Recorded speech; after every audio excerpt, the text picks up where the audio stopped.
welcome to the next episode of For the Sake of Heaviness. My name is Merciful Mike, and as always, I'm here with my partner. Brian Butch Ballich. Say that 4 times fast. And today we are extremely happy. It's a privilege. We've got Myles Deck from Witchrot joining us today. There he is, down in the basement with his kit. I see Fear of the Dark behind you. He's got his Holocaust shirt on. You came prepared with your Saxon hat and everything. I know my audience. Thanks for joining us, Myles. Really, really greatly appreciate it. I know we had a couple of snafus, so glad we can make this work out. Yeah, my pleasure. Life is busy right now. I guess for all of us. So Yeah, it's that time of year. So it's been hot as hell here. I know, Butch, that heat wave's hitting you. It's been pretty warm in Canada by you. yeah, it's like I guess it's in the 90s, Yeah. Fahrenheit. If I crunch the numbers quickly. For the country that did not adopt the metric system. Yeah. But somehow more attached to Britain than the States. All right. Well, hey, you are part of Witchrot, who has a brand new album out. But I want to kind of get back to basics here. When Sure. exactly did you join Witchrot? Because I know that they go back, a good 10 years or so in formation. So when did you actually join the fold? Yeah, so I think they actually started in 2017 or 2018. Okay. And then I joined the band, it would have been 2022. Gotcha. Okay. Or So, at least that's when I started talking to Peter, the guitar player. right. It might not have been to the following year, 2023.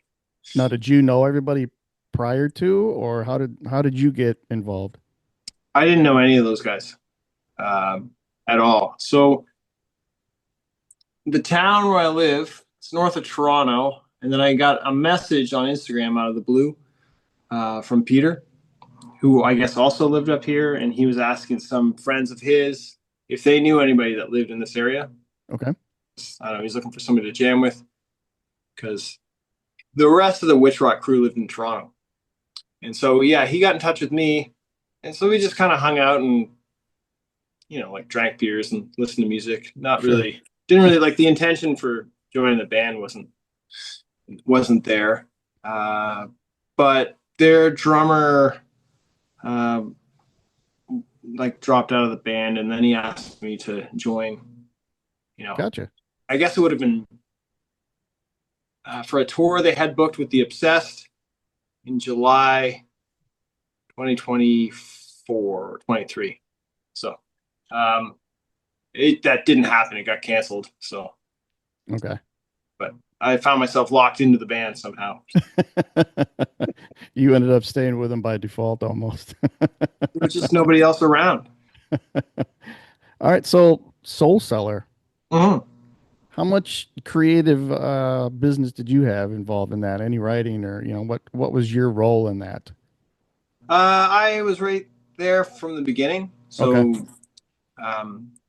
that tour got canceled like the night before it was supposed to start. Hmm.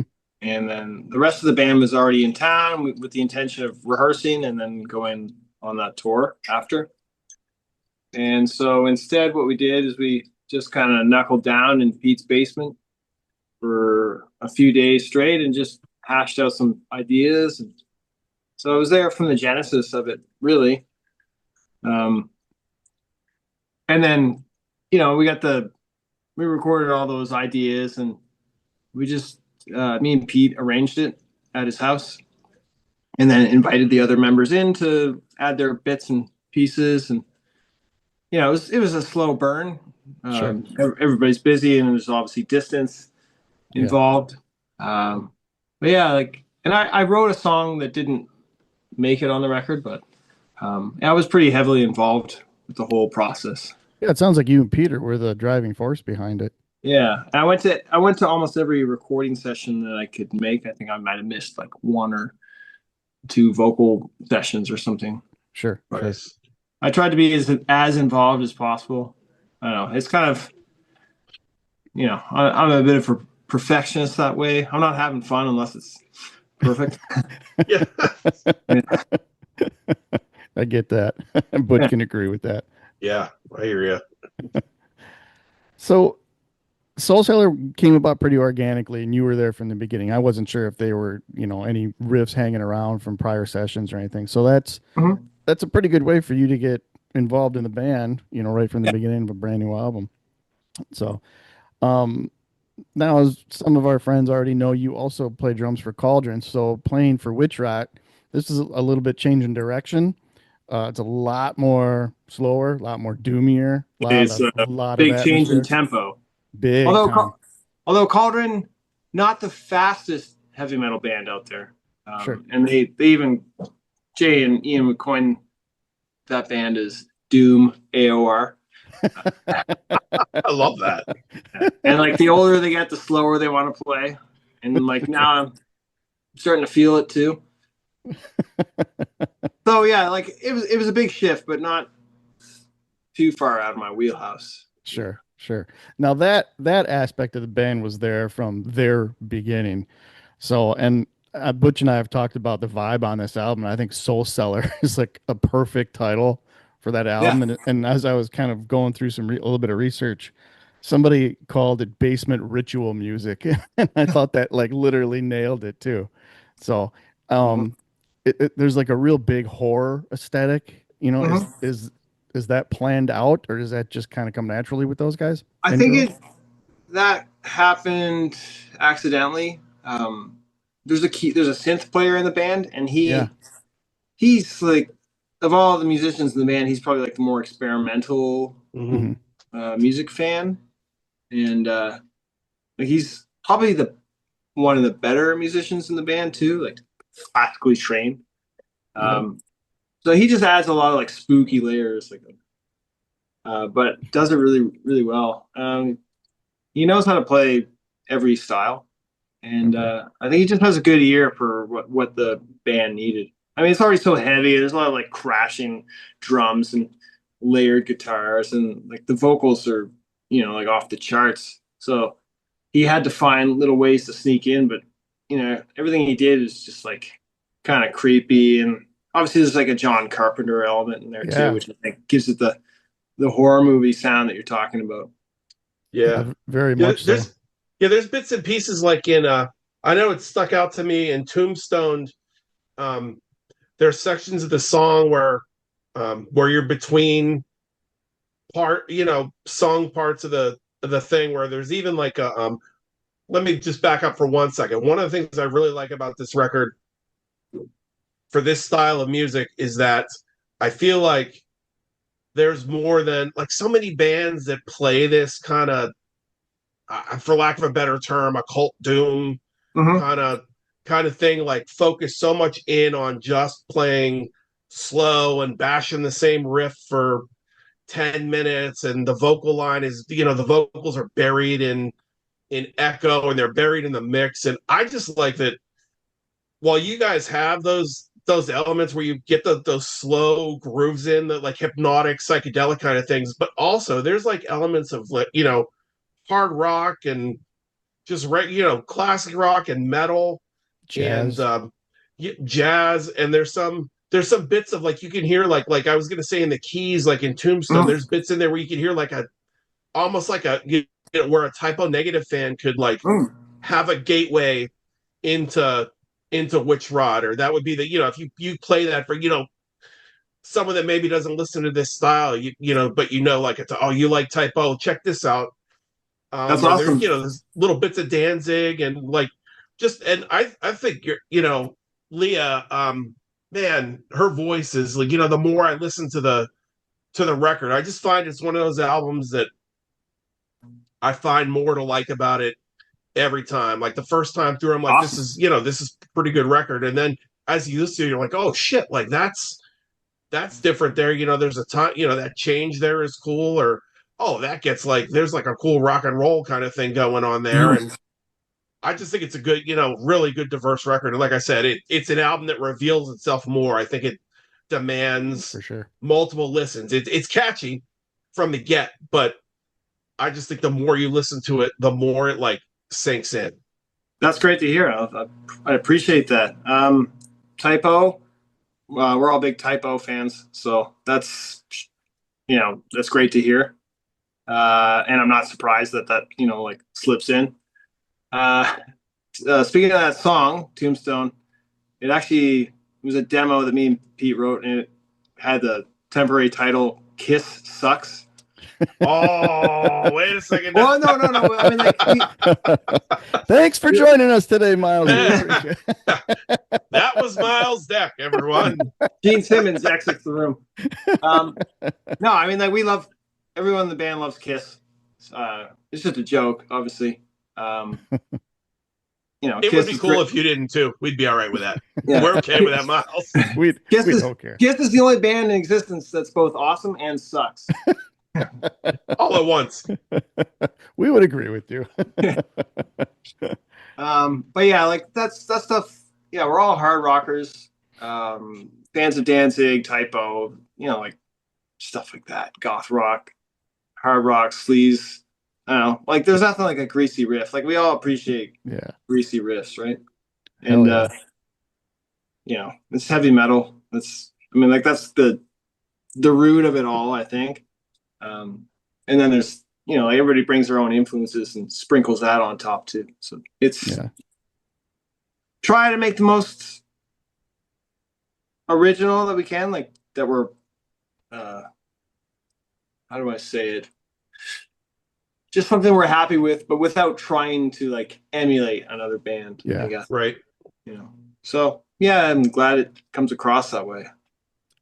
I agree with Butch too. And as I listen to it, Possession Deepens just sets the tone of what to expect throughout the whole album.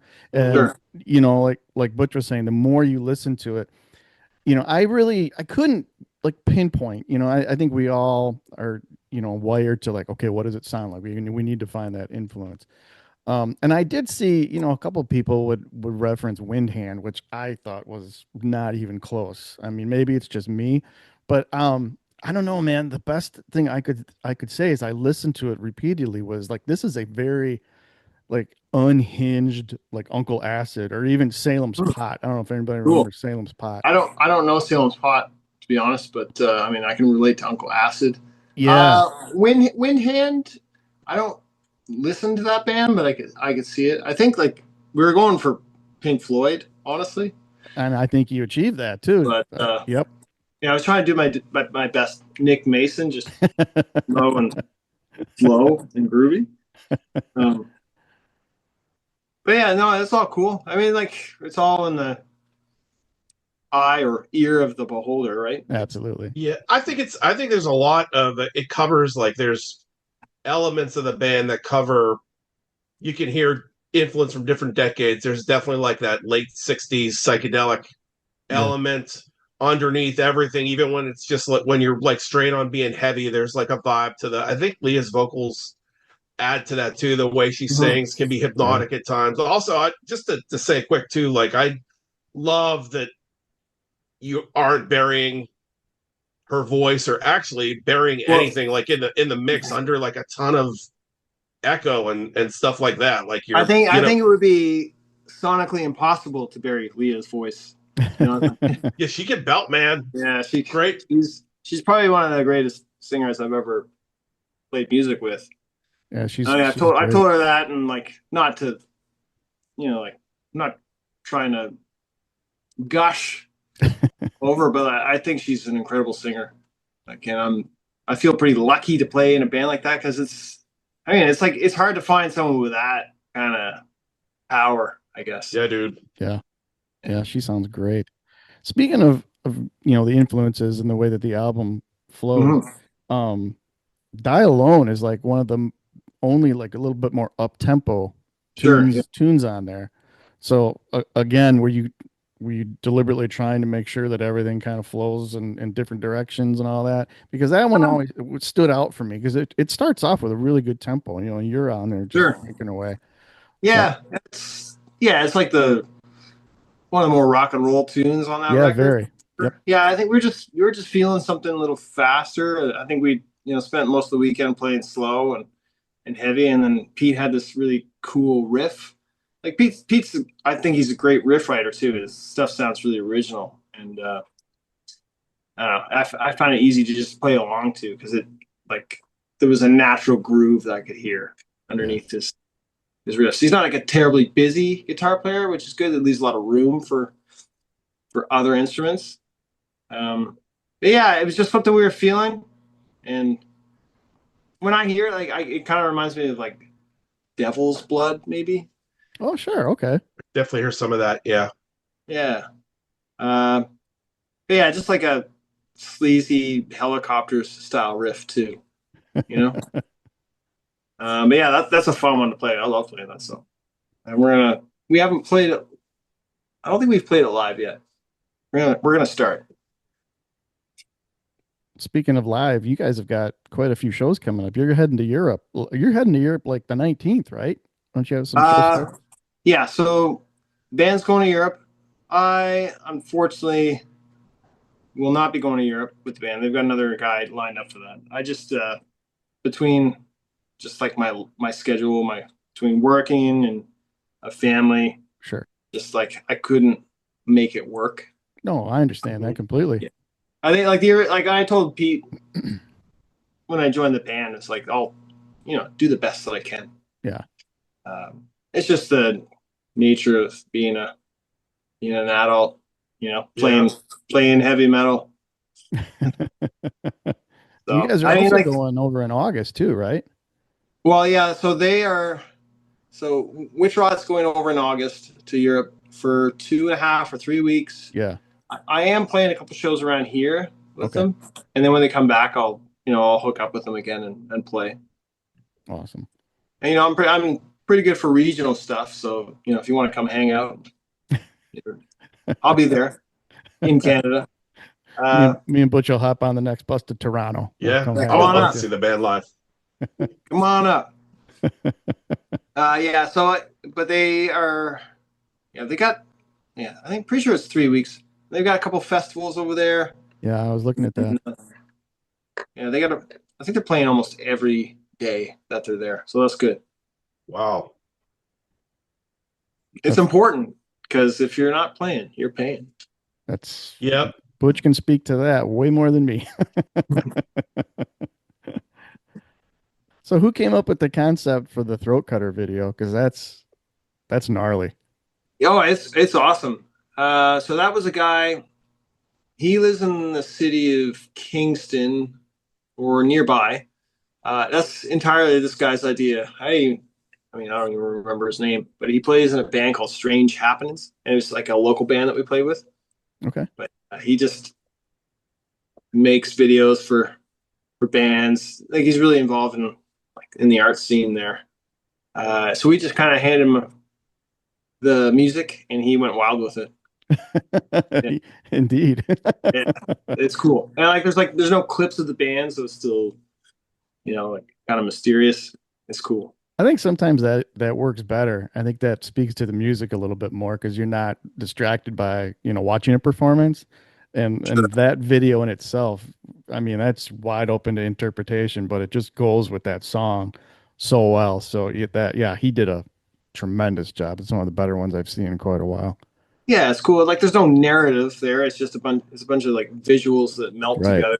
Yeah, it's cool. It's something you put on, when you're high as shit and grooving. That's awesome, man. So yeah, and I do want to say though, I think the more I've listened to it, I think my favorite is the title track, the closing track, because that's just cosmic goodness, for lack of a better term. So yeah, the whole album, and I like to use this term probably way too much, but it's a sign of a good album when you can honestly say that it takes you on a journey from start to finish. You can get locked in and just time stand still while you're listening to it, and Soul Cellar absolutely does that. Yeah, awesome. Yeah, that one's like, for me, that song is all about the final riff when it breaks into the big. Yeah. But it's like a funeral march to get there. Like I'm playing this as slow as I can go, and that's saying how slow can you go? I'm the kind of drummer that will definitely speed up a lot. Although I've tamed it down, in my elder years. It's not all D beats and blast beats at this point in my life. Do you let the adrenaline get the best of you? I played drums. I was trapped in cover band hell my whole life, so I never really got to, you know, find like-minded individuals and create original stuff. But do you ever find that the adrenaline of the show just takes over your tempo, and before you know it, you're like, playing double time? Oh, why, yes. The last Cauldron show at Hell's Heroes, I wasn't playing blast beats, but it was pretty damn close. Yeah, that I was like really jacked to play that show, and I let the excitement get the best of me. That's all right though. Um, yeah, I mean, like I think overall it was pretty good, and everyone in the crowd seemed to dig it. But I could every time Jay would look over his shoulder and like give me a sideways glance. I knew I've seen that look many a time. It's time to slow down, son. Where you going, man? Yeah. But I get it. I mean, like I've been a singer in a band, and if it gets too fast, you're just trying to keep up with the words.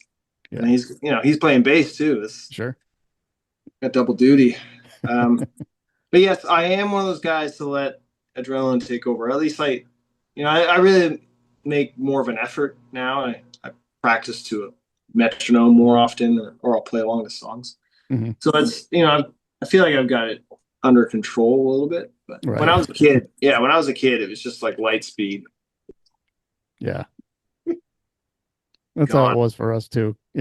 Thrash was, everything to us when we were kids. So that was what we were doing. We were trying to play as, fast as we possibly could.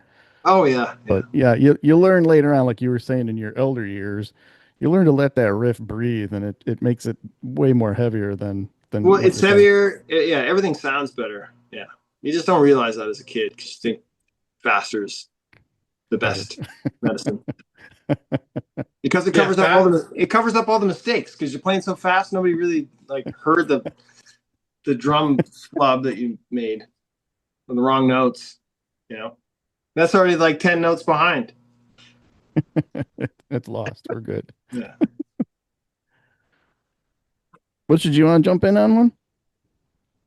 Man, I was just gonna ask, like, how long, like, what got you started down this path, man? Like, what age were you when you were like, yeah, I want to Yeah. do this, like, be serious about this, and really like get my craft going, and then Hmm. get into bands, and like, what inspired you, other than Uh, Kiss being the greatest band ever, there. and Thunderbug and Saunters?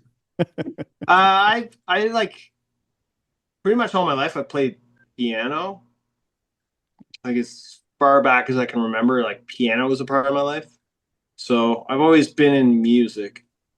But like when I was a kid, like piano was just something that my parents made me do. And then Sure. I think when I was 12, like I found bands and like bands were for me. So I think like it's pretty classic story, but some kid showed me Black Sabbath in school and then I told my mom, and then she's like, "Oh yeah, we have that tape in the basement somewhere." And I rummaged around, and I found, the greatest hits. We sold our soul for rock and roll.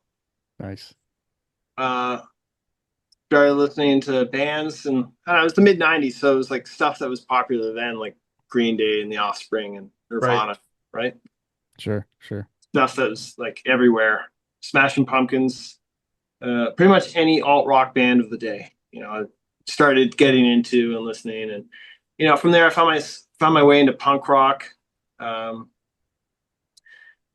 I guess like drums came when the school band needed a drummer, and because I had already played piano for a number of years, Mhm. they're like, "This guy can play drums because it's a percussion. Piano's a percussion instrument." Right. So yeah, I was able to quickly get behind the kit and learn. And yeah, I took the drums. I remember spending the whole summer after that school year just practicing, playing along the songs, so that when the next school year rolled around, there were guys I knew that played music, and then we started a band because I There you was the go. only other guy that played drums, and we were a punk band, and we were pretty bad. I remember, like, I found a couple of songs that we recorded for a compilation. I found these on YouTube, and it was Oh. unlistenable. Like you found them on YouTube unbeknownst to you that they were on there? It was like, so this guy I'm from this town called Halifax in Nova Scotia. It's on the east coast of Canada. Mm-hmm. In the 90s and early 2000s, it had a great all ages scene. Mostly like hardcore punk rock, but like some heavy metal and rock. And there was a guy from that era that pretty much archived every band like of that time and put it online. And so yeah, I was just going through his profile, and I just found some stuff that I was a part of. But yeah, so because of like that same band, I started playing all ages shows in downtown Halifax. I was 12 and 13 at the time. Wow. So like getting into the local punk rock scene that was happening there. And then because of that, I was getting into like American hardcore, Minor Threat and Black Flag, all the like Bad Brains, classic Sure. bands like that. And then I remember I was at the record store, which is downtown from the All Ages Club. And there was this dude that I knew. And at that store, if you found a CD or a tape, something you wanted to listen to it before you bought it, like you give it to the clerk behind the desk, and he'd give you a set of headphones, and he'd bring you to a listening station. And you could hear it before you bought it, right? And then so this guy Taylor was at this listening station. He's like, "Hey man, like you like punk rock? You should listen to this." And it was "Show No Mercy" by Slayer, and it was kind of the perfect bridge from punk rock to metal. Sure. Yeah. Yeah. I mean, those guys were, famously known for being influenced by hardcore. Right. They just fused that with Merciful Fate, and Slayer was born. So yeah, like, and then from there, I just like devoured bands. Mostly just like you look at the thanks list and the liner notes, and like you recognize names, and then the next time you're in the record store, you'd be hunting for those names. And, heard of them? Yeah. And all that stuff, on guys wearing a t-shirt. I'm gonna check that band out there. Yep. All that stuff was super cheap at that point because it was the 90s and unwanted, and yeah, like you could get cheap albums for $2, $3, nothing. Like I don't know, I found tons of tapes for like $5 that I still have today, and you look at them at Discogs, and they're all prices that you can't afford. Only Jeff Bezos could ever afford those tapes. Yeah. Right. Yeah, those thank you lists were that was the social media of the 80s and 90s, and how you discovered other things, outside of like magazines and Totally. stuff. Yeah. And like, I mean, the net was there in the background, but it wasn't a big part of anybody's life at that point. Right. You're still relying on word of mouth and like literature. Absolutely. Yeah. Yeah, Butch and I have talked about that too. Metal Maniacs, and before that was Metal Mania and Metal Forces, Kerrang. Those were integral, in discovering so many new bands. So, but I guess like I really owe. There's this one dude that ran this all ages club in Halifax, and his name was Condon. It's like a Scottish name. He's from Cape Breton.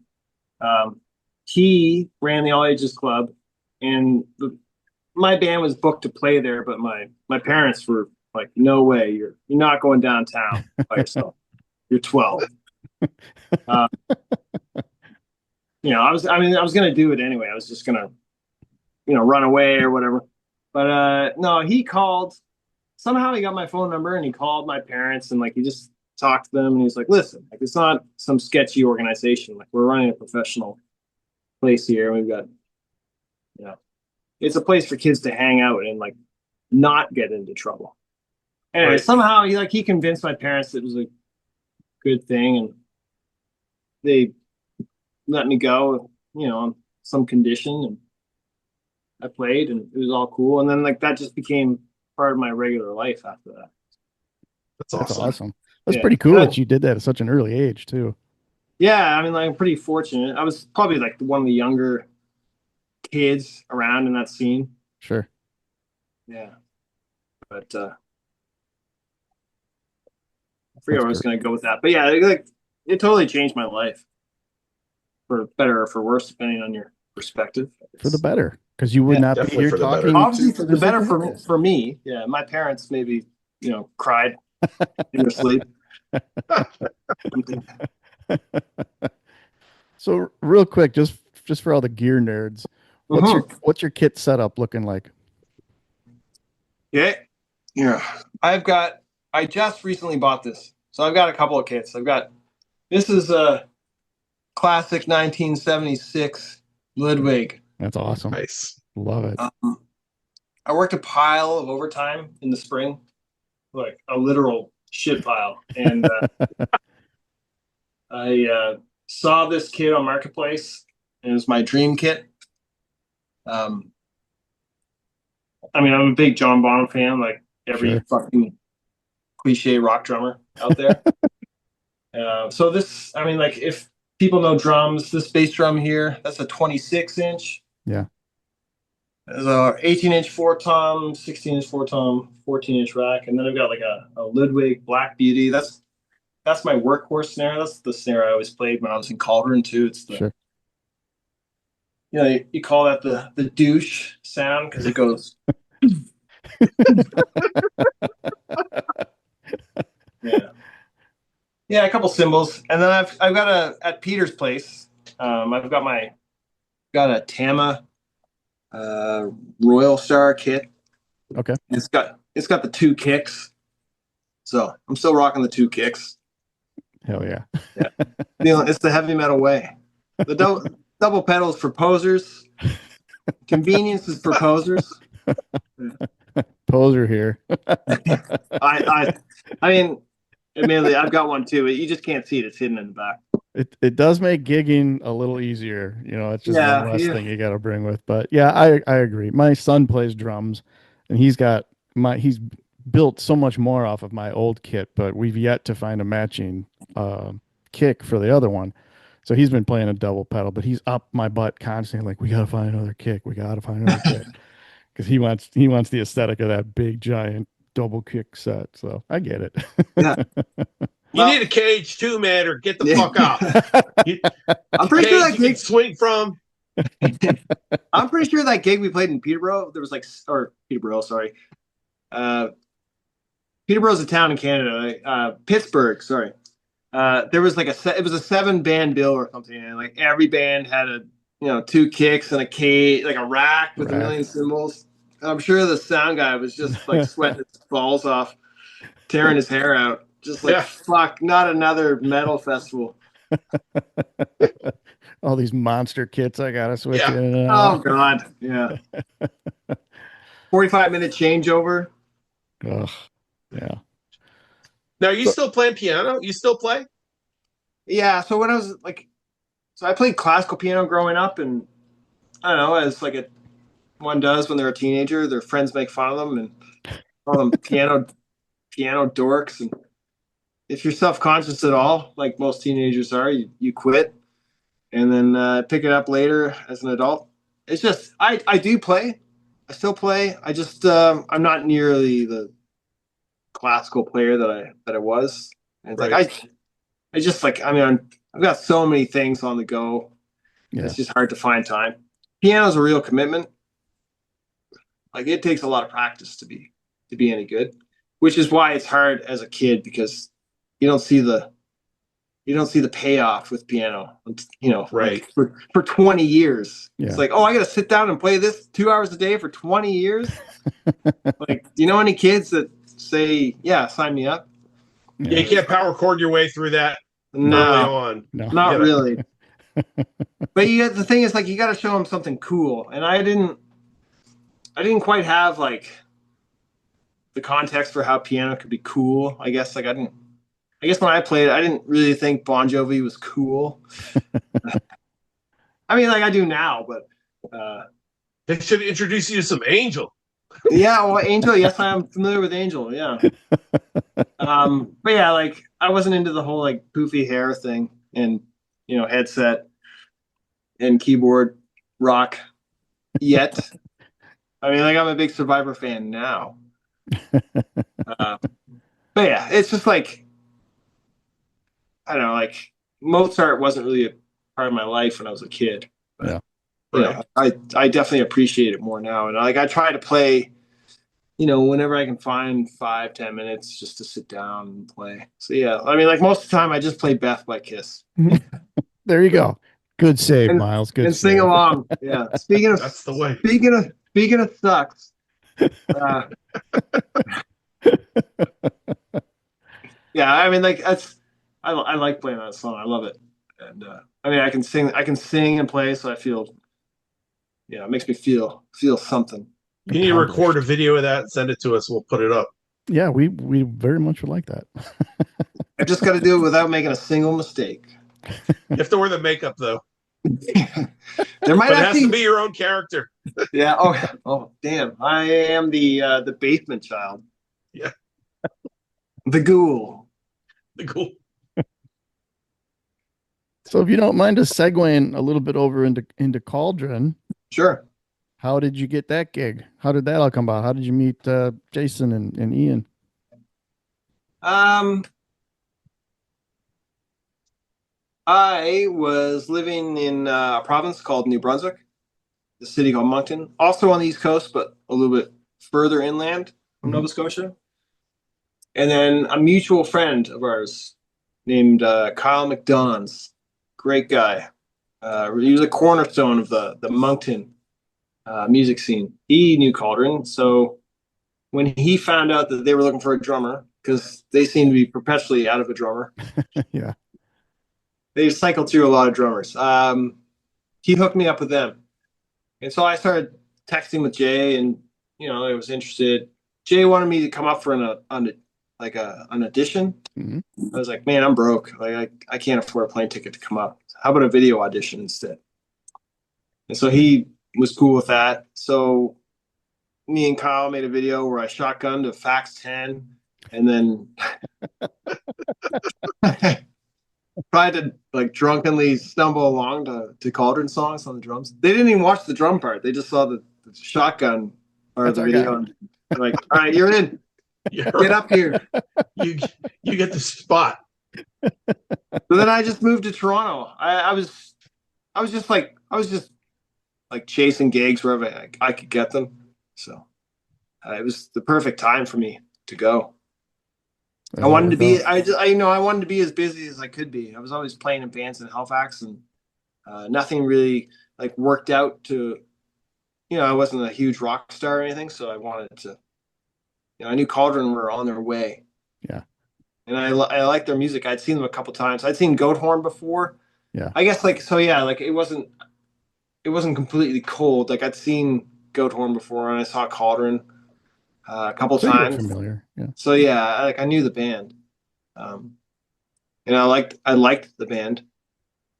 So yeah, it was great for me. That's cool. Great gig. Yeah. Seemed pretty seamless too, music wise and everything. Seemed like it just flowed for you guys once you got in and everything. Yeah. I mean, like from my point of view, I took a little bit more work for me to play like the way that band needed a drummer. Like I was more cathartic of Okay. a drummer at that point rather than like I don't know. There's a certain amount of finesse with heavy metal, and I'd played Sure. metal before, like when I was a kid. But it was it was a lot of like how fast can you play, and like how many Okay. rolls can you do, and Mm-hmm. like more about the feeling. Like what are you feeling like playing at this point, as opposed to um, I don't know, like the way ACDC does it, where like drum beats didn't just happen accidentally in ACDC. I'm pretty sure they mapped out where every beat would be so that the Right. guitar riffs sounded as heavy as possible. Um, and then just like chops, I didn't quite have my chops, so it just took a lot of practicing for me to get up to where I needed to be. But So I did was again like the being a perfectionist of down for a challenge. So I went down to the jam space every chance I could get sure. just to play. But I already had the height, so that's half the battle to be in that band. I know you guys are tall. Yeah, I'm taller than the rest of those guys. So Tomorrow's Lost, that was your first album that you were on then. Is that correct? Tomorrow's Lost. I was on the tour, like all the shows Yeah. for that album, but I did not play on that album. I almost joined. I I almost joined before that album was recorded, and I balked just because I don't know. I was doubting myself a little bit. I was broke, and then just like I was like, I don't know if I really have it to play in this band. Like I was. So they got their friend Jay got his friend Chris from Pembroke, Okay. who also played in the band Crystal Castles, and then Cheerleader and a bunch of other like cool bands. And so Chris played drums on that record, but I did the touring and all the shows after Okay. that. Okay. That makes sense then. I mean, I was a part of it, but it wasn't on record. Gotcha. Okay. I should have been on the record. I like should have manned up, but You have to believe in yourself. I know it's a struggle every day. But You're a Tiny fun drummer Potato to watch, believes though. in you. You can do the thing. yeah, it's just a couple more of these, and I'll be ready. There you Yeah. go. I got my courage up now. I'm good. Bravery in a can. All right. I do have one, I don't know, final question for what it's worth. And I know it's burning in him as well. We need to Sure. know, Miles, the $1 million question here. Did you also shit in Geddy Lee's yard? Because they said you probably did. I can, yeah, I did. Yeah, I mean, so I was on the same landscaping crew as Jay, and yeah, there are no toilets, there's no porta potties around. Like we're in the middle of like residential Toronto neighborhood. There's nothing around, and so Geddy Lee, being the man of fine reputation that he is, like he wouldn't want to be associating with a bunch of greasy long hairs. Anytime he saw any of us, he'd like turn around and walk away. So it never really occurred to me to ask the question, "Hey, can I use your washroom?" Which seems silly because I probably should have. So yeah, instead I hunkered down in a bush on his property, dug a hole, and let it rip. So we have confirmation now that it is true that all the members of Cauldron have shit in Geddy Lee's yard.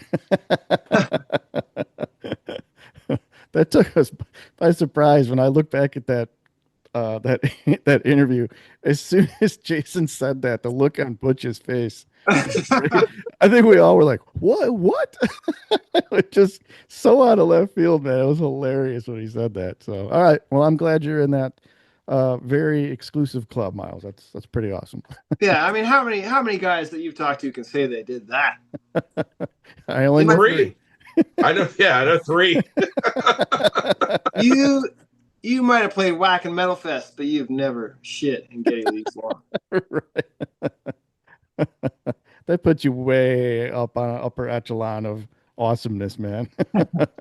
You keep your platinum records. I'm going to keep this memory. Yes. That's great. Is there anything on the horizon with Cauldron, like recordings? Or I think when we talked to Jason and Ian, they said that was kind of like slow. It seemed slow going, but that it wasn't out of the possibility that new music would be coming at some point. Yeah, we're all in touch. Most times we just like send jokes back and forth. I live like relatively close to Jay. Ian's a little further away though. And yeah, like we've got some ideas brewing. Now it's just getting together. Yeah. But of course, just life, like family and work and distance, that all plays a factor. Yeah, for sure. So yes, there's stuff in the works, but I can't say how soon it's going to be. Yeah. I mean, I'd love to get together and jam every weekend with those guys, but it's probably not going to happen. Yeah. For a while. How often do you guys jam in Witchrot? Well, I live pretty close to Peter, the guitar player, and so for a while we were doing once, twice a week. just me and him. And then the rest of the band, like it's mostly if there's a show coming up, we'll get together a couple times before the show. Yeah.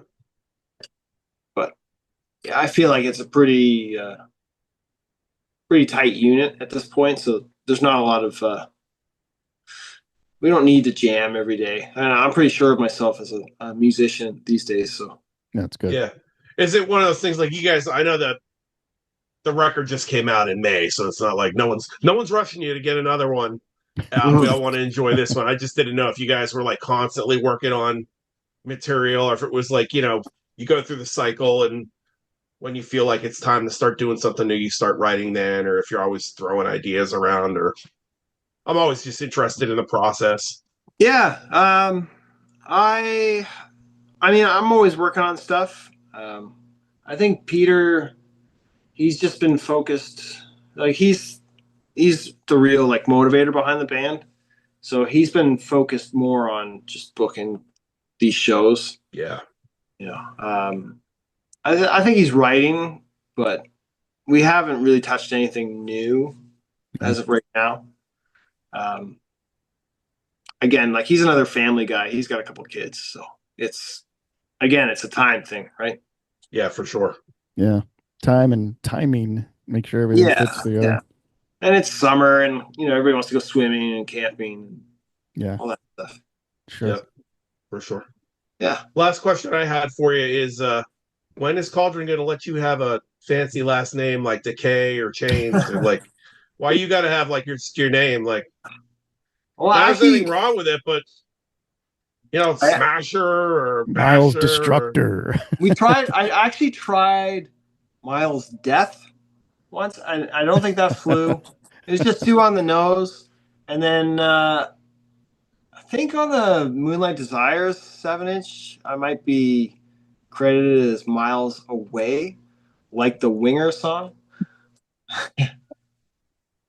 But that was also short-lived. I think like those guys, had already started to grow up at that point. So, but you guys JDK were a just stoner kinda, band, you could be Miles High, and that would fit. yeah, that's right. There you go. There you go. It just gets worse from here, brother. Sorry. Well, if I had this is why I'm not in stand up. If I had an R&B band, it would be Miles Stones. Oh, that's a good one. But yeah, I'm always thinking of silly song titles. I've got a list on my phone. Maybe I'll make a record of my own and use all these titles. Oh my they're God, all pretty like dad rock though. So. That's okay. We're all at that age. Might be a cringy okay. record. How about give us your top. I'll keep it. Give us your top 3 Desert Island discs. Sam Hain, Initium. Oh, Ooh. actually, no. Sam Hain, November Coming Fire would be the one I bring. The Stooges, Raw Power, and then I don't know. Lately, I'm really into Lock Up the Wolves by Dio. Not a favorite, but I listen to that in my car constantly these days. It's an underrated record, man. Very much so. Yep. Get Evil on Queen Street.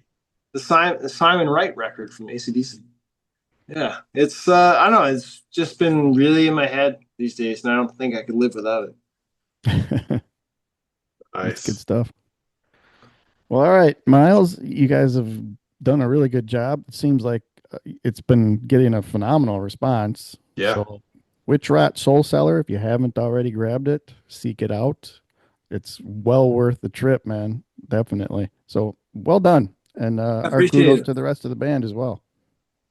I'll pass the word on. Thank you. Awesome. Yeah, right and like we always say, we tell everybody too, once you've been on the show, you're welcome back whenever you want. So if you ever do get that band of R&B or dad rock stuff going, please come back on. We'd be happy to promote it. You bet. You're first on my list of people to call. Good to know. Right on.